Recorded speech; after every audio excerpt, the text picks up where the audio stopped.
ಅಶ್ವವೇಗ ನ್ಯೂಸ್ಗೆ ಸ್ವಾಗತ. ನಾನು ಪಲ್ಲವಿ ಭಟ್. ಮೊದಲಿಗೆ ಕ್ಷಣದ ಹೆಡ್ಲೈನ್ಸ್. ರಂಗೇರಿದ ಲೋಕಸಭಾ ಚುನಾವಣೆ ಮತಯುದ್ಧ ಕಣದಲ್ಲಿ 247 ಅಭ್ಯರ್ಥಿಗಳ ಭವಿಷ್ಯ ನಾಳೆ ಬೆಳಗ್ಗೆ 7 ಗಂಟೆಗೆ ಶುರು.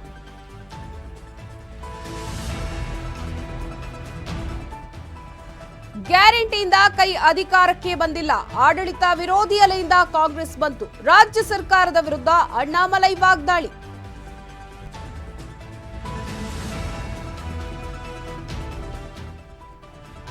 ಬಿಜೆಪಿಯಿಂದ ಐಟಿ ಸಂಸ್ಥೆಯ ದುರ್ಬಳಕೆ. ಬಿಜೆಪಿಯವರು ಎಲ್ಲೂ ಹಣ ಹಂಚ್ತಾ ಇಲ್ವಾ? ಬಿಜೆಪಿ ವಿರುದ್ಧ ಡಿಕೆ ಶಿವಕುಮಾರ್ ಗರಂ ಹೇಳಿಕೆ.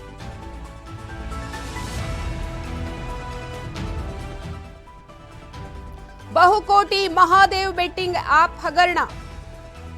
ಬಹುಭಾಷಾ ನಟಿ ತಮನ್ನಾಗೆ ಸಂಕಷ್ಟ. ಮಹಾರಾಷ್ಟ್ರ ಸೈಬರ್ ಪೊಲೀಸರಿಂದ ನೋಟಿಸ್.